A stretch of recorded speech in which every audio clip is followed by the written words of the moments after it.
నమస్తే. Welcome to SSN studio. గురుభ్యో నమః. నాట్యారాధన ఎపిసోడ్ 1కి స్వాగతం, సుస్వాగతం. ఈ ఎపిసోడ్ నందు మనము శాస్త్రీయ నృత్యము గురించి తెలుసుకుందాము. శాస్త్రీయ నృత్యము 3 భాగములు. అవి నృత్తము, నృత్యము, నాట్యము. నృత్తము రసభావములు లేక తాళలయాశ్రయమైనది.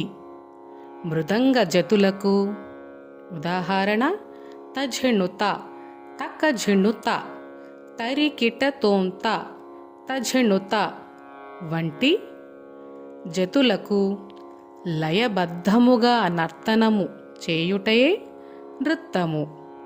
సంగీత స్వర పల్లవులకు ఉదాహరణ ససరిరి గగ మమ పప దద నిని వంటి స్వర పల్లవులకు అందమైన భంగిమలతో చేయు అంగవిన్యాసమే నృత్తము. నృత్తమునందు ప్రదర్శింపబడే హస్తముద్రలు ఎలాంటి భావాన్ని సూచింపక నయనానందముగా ఉండును.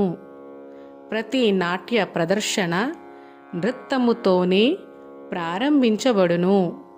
నృత్తమునకు వాద్య సహకారము ప్రాణము.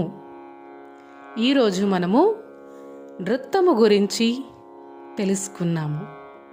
తదుపరి ఎపిసోడ్ నందు మనము నృత్యము గురించి తెలుసుకుందాము. నమస్కారము.